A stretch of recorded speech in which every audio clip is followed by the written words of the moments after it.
Hi, and welcome to this week's Bitrix24 Live. My name's Andy, and I'll be answering your questions throughout this session. So I'm going to be here for the next hour answering any question that you may have on Bitrix24. So whether you're using the free cloud, whether you're using one of the commercial packages or the on-premise, then I can answer any questions that you may have.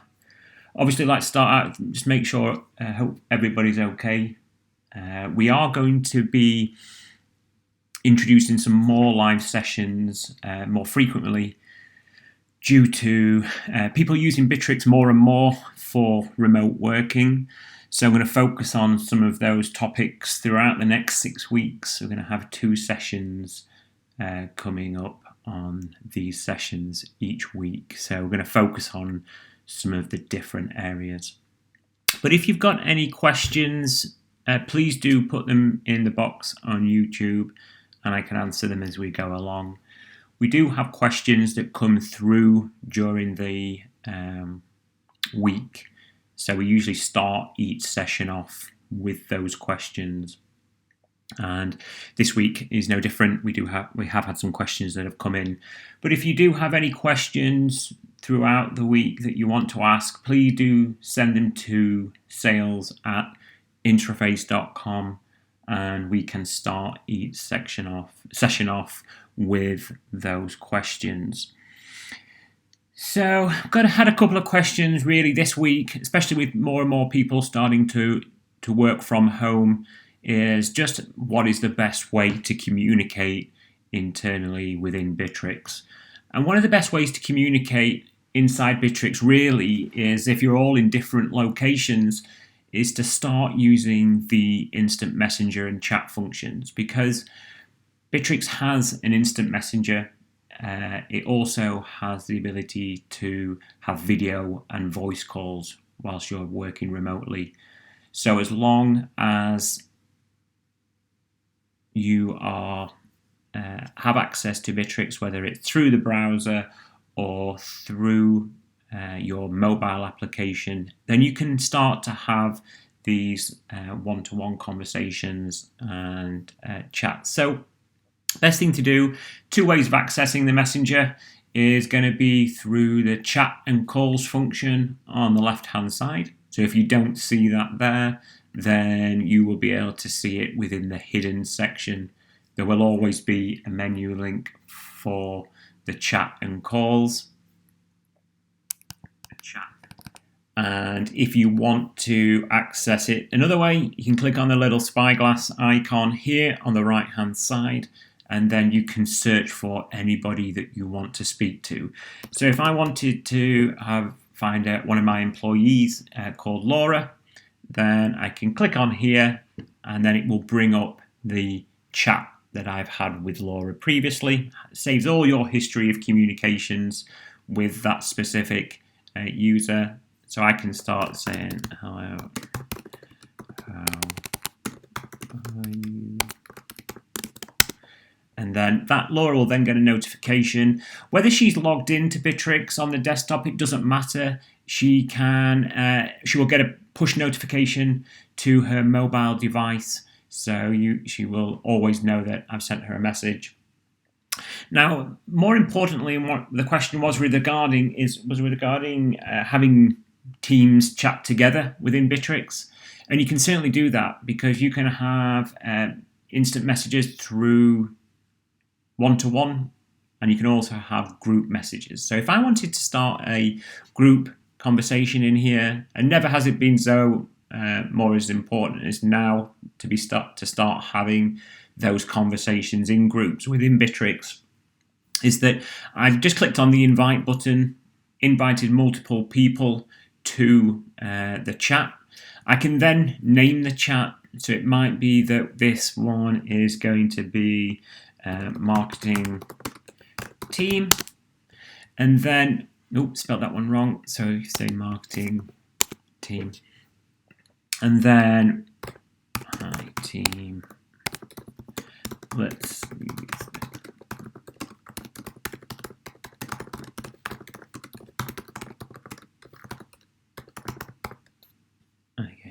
So you can start having your group messages send, and everybody again will get a notification to that group about whatever it is that you want to be talking about. So it's not just instant messenger that you can use. It actually can have video and voice calls. So if you wanted a video and voice call, Bitrix allows you to have video and voice calls up to 10 users. So again, it's a great way of communicating, especially if you're remote working, to communicate inside Bitrix. So if I just click on the little down arrow here, click on voice, and then what that will do is it will start dialing each one of those users on here, and you will be able to see who picks up quite easily and quite quickly. The same is with video. You can click on video, and again, as long as each user has a webcam attached to the computer, then you can all have video calls as well. Now, if you are using the desktop application also brings in the capability of having screen sharing. So you can start sharing your screen with the desktop application in those group video and voice calls. So again, that's quite a handy tool to have if you're using Bitrix whilst you're remote working. So that is how you set up your one-to-one or group messengers. So that is a good way of doing it. They always save on the right-hand side here. So the history of all your communications with those chat and video calls and voice calls will save down the right-hand side here. And there is a quick and easy way to be able to search the history of those chats. So again, click on the little spyglass in the top right-hand corner, and then you can search for the text, and you can search for any file that's ever been uploaded into this specific conversation. So they are a great tool. I would recommend using them. And again, you can use them on the mobile application as well. I've got a question that's come through. Is there any way to import from a CSV into the Bitrix calendar? So not that I'm aware of in terms of importing into the Bitrix calendar. I think maybe it might be better to, if maybe another calendar such as Google Calendar or Outlook calendars have the ability to import into them, it may be best to do it via that method first of all, and then actually sync up and connect your calendar. So you can see here, if I was to import into Google using a CSV, I don't know if you can do that, I'm not too familiar, but if you can, then you could connect it up and then it would sync it to your Bitrix24 calendar. So that could be a good way of doing it. There is a way as well, is that you can configure external calendars if they're not one of the ones that have already been connected using the predefined tools. You can configure CalDAV in here, but I've not seen the ability to actually import a CSV, unfortunately. It's the only way methods I've seen is to be able to sync your calendar. So if you look at the available calendars on your system, I'm on a Mac at the moment. So if you look at the available calendars in here and maybe just have a quick Google to see if you can import into a Mac calendar or a Google calendar, then try the sync. I think that would definitely be the best way to do it and get around what you're after. So yeah, hopefully that will help. So I've got a question that came through during the week just about administration access, because Bitrix essentially gives you the capability to be an administrator. If you're an administrator on the system, then you have the most privileges to do anything that's on the system. So whether you are setting up the CRM, you're going to need the permissions to do so. Whether you're wanting to invite people, again, you're going to need the permissions to do so. So the first thing to note is that if we go into the employees menu link on the left-hand side, then you can find a list of all your users that you've previously invited. So you can see in here, we have a long list of users who are currently active on the system. Now you can see already who the administrators are. So if you want to grant somebody administration access, all you need to do as an administrator is go to their profile and then click on Actions here and click on Assign Admin Permissions. That will then give that user admin permissions as a whole on Bitrix. Now the question was, are there different levels of administration access? So I guess there isn't really in terms of the overall system. However, each module has the ability to set permissions within it. So if you are in the CRM, for example, as standard, the only one who can access the CRM settings is going to be the user who is an administrator. However, you can go into the CRM, click onto the permissions, click onto access permissions and set a new role up, which gives them then the ability to, if you click on user can edit settings, then this gives them the privileges that an administrator would in the CRM. So it's things like that that you just need to be aware of, because that will then give them access and permissions to set up the CRM. The same happens within work groups. So if I'm in a work group within here, so if I click into the marketing team as the owner, if I click into actions here and click on access permissions, what we can do is give the owner and the moderators of groups heightened permissions to be able to do certain things. So the permission to view all tasks, for example, we have group owner and moderators. The permissions to edit all tasks, group owner and moderators. So you can set heightened permissions in many of the different modules. The same goes with documents. You can assign privileges to add and edit documents within the Bitrix24 drive. So you can do that within here. So that's another place where you can set the different kinds of administration privileges. And with regards to the likes of tasks and things like that, then you're only going to ever see the tasks that you have some kind of involvement in within the tasks module. So if you click in tasks, you can only see tasks that you've either created, you've been made responsible, you've been made a participant of, or you've been made an observer. They are the tasks that you can see. So to answer your question, are there different levels of administration access? As a system privilege, no. But as a module by module privilege, then there are. You can find the different permissions. And again, it goes throughout. CRM marketing, access permissions. You can give other people the roles to be able to create email campaigns, create SMS campaigns and things like that. So have an explore and just see which modules you want to set permissions on. Click into them. You generally see the access permissions and then you can extend those permissions to those users. So we had another question that came through just with regards to, can you explain how the extranet site works? So again, this is quite useful, especially in what's happening at the moment.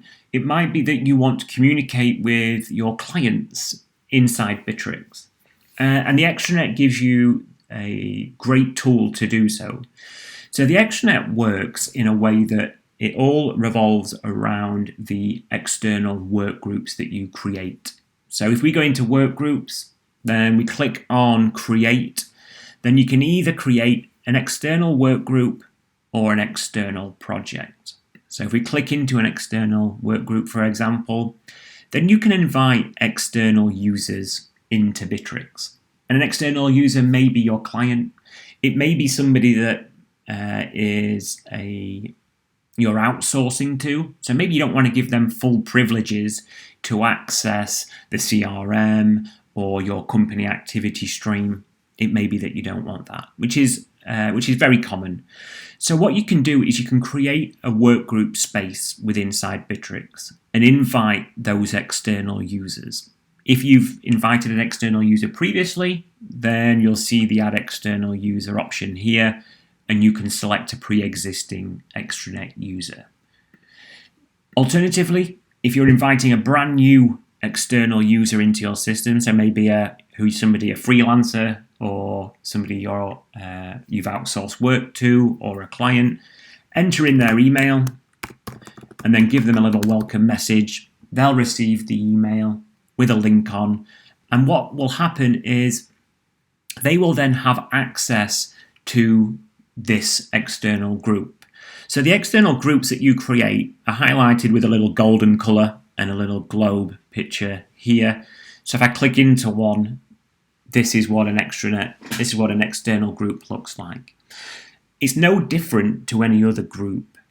The best thing about having an external work group or an external project is that that client or that freelancer who you've invited into has access to all of the features within this work group, but that is all that they will have access to. So when they log into Bitrix Extranet, so they'll still log in by going to demonstration.bitrix24.com. They will still log into that URL.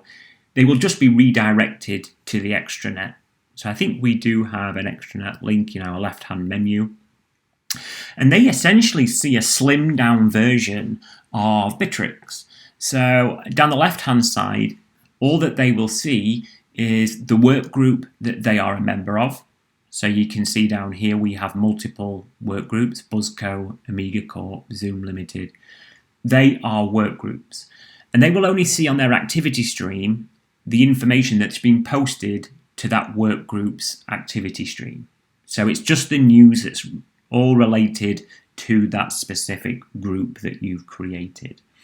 So they are really useful. And because with work groups, you again have the ability, pretty much like we discussed right at the beginning about the chat, they have the ability to discuss in here internally. So they can have an instant messenger between yourself and your clients, yourself and your people that you're outsourcing to. So you can have this communication tool without leaving Bitrix. And furthermore, what we can do is I can click on Verity's profile and we can have a chat or a video call again within Bitrix. So I can click on the video and it will start up a video call one-to-one between myself and the extranet user. Extranet users don't cost you any more money. So whether you're using the CRM Plus, I think you do need to be on one of the commercial packages. But extranet users don't cost any more money. You can have an unlimited amount of extranet users because all that they are getting access to is the external workgroup features that you create. They don't have access to anything else. So it is a great tool, and again, especially what's happening at the moment, it's a great tool to communicate with those people on a cloud-based product because, like I say, all you would need is access to the internet, whether you're using the browser version or whether you're using the mobile application. You can take advantage of these features to discuss things internally and externally with your clients or freelancers that you're inviting into it. So it's quite straightforward to set up. Either just go to work groups, create an external project or an external work group, and then click on the invite, send them an email, and they'll be able to log in and see all this information. There's only one probably tip that I would provide if you are inviting external users into the extranet. I would probably just go into the actions, click onto access permissions, and maybe just limit what they can do within their group itself. So you might not want them to see all tasks. Okay, so set your permission to view all tasks to group owner and moderators. Then on your members of your team up here, I would move your employees to the moderators section. So if I wanted to bring Laura Thompson up here, for example, so I can click on, I think Laura will be here. So then Laura is in the group. She's now a moderator though. So that would mean that Andy, Laura and Max, the employees of the business, are moderators, and Verity Clark is the only member who is not got a heightened permission. And then that will allow you to restrict your external clients being able to view all the private tasks. they can only then see the tasks that they've been invited into as a participant, as an observer, or even as responsible. You can get your external clients to work in tasks in Bitrix. So it's a great tool to have. Okay, so just put our contact details up there. So I mentioned at the start, for those of you who joined a little bit later, we're going to try and increase some of these live sessions just because we've had a lot of requests over the past week or so, just with regards to learning a little bit more on how to use Bitrix24 as a remote worker. More and more people are not in the office now, so we're all in different locations. We want to know how to communicate with one another using Bitrix. We also want to know, people want to know how to work with tasks. So we're going to have specifically focused groups on, sessions. So we're going to have one session focusing on communication. We're going to have one session focusing on projects and tasks, telephony, the mobile devices. So we will be sending some communications out via Bitrix to discuss these and tell you when these are happening. I do believe provisionally this session is always going to be here on a Thursday at 10 a.m. Eastern Time, and we're going to bring one on Tuesday hopefully as well. So if you do have any questions, I've mentioned at the start, please do send them to sales@intraface.com, and we can essentially answer any questions that you may have live on these sessions. We're here to help, and we're here for you to get the most out of Bitrix. So please do get in touch with us if you do have any, if you're interested in purchasing Bitrix, whether it's a cloud or an on-premise, get in touch with us using some of the details on here. We can give you or your team a demonstration, and we also offer support services as well. So we're Intraface. We're a gold partner of Bitrix24. So yeah, those are our contact details on there. So another one of the points that have come in previously is with regards to posting out announcements and news to Bitrix. Obviously, it's quite important. Again, we're seeing a lot more of our clients posting out frequent updates with what is happening in terms of their company policies and their company terms due to the coronavirus. Then we are getting a few requests recently and about the best way to create an announcement. Now, for those of you that are fairly new to Bitrix, it has an activity stream, as you can imagine, because it's generally the homepage of when you log in to Bitrix. Now, to post an announcement is slightly different. What we would generally say is, instead of doing a normal activity stream post where we give it a title and we give it a description, try and start using the announcement tool a little bit more. It is found under the More section. Click on announcement here. The difference with the announcements is that the person who sent that announcement can see who's marked that announcement as read. Okay, and not only can they see the announcement that is being marked as read, but they can also see every user in the system can see a little announcement widget on the right hand side here. So instead of being able to let's just do that. So let's just post an announcement. So I can say new tips for remote working. And then what I can do is I'll attach an image. I think I do have some images in here. Work from home. So let that do there. So handy tips. And then we can just put in here, and then we'll insert this image into how to work from home. And then especially with announcements and any activity stream post, what you can do is you can determine who you want to send it to. So by default, it does allow you to send it to all employees, but you can send it to a department by department basis as well. So it might be that you just want to send this to the sales department. Sales department might have different policies with being on the road, might be a few restrictions now. So we can click on all the sales department here rather than just sending it to everybody in the company. In our case, I'll just send it to all employees. We can embed video in here as well, and so on and so forth. With regards to showing announcement, if I just click on send here now, send that announcement out, it does stylize it a little bit differently, makes a little bit of a difference, just show that it's an announcement. And what I'll do is I'll just log out of this and I'll just log in as a different user on here. So if I log in to this specific user,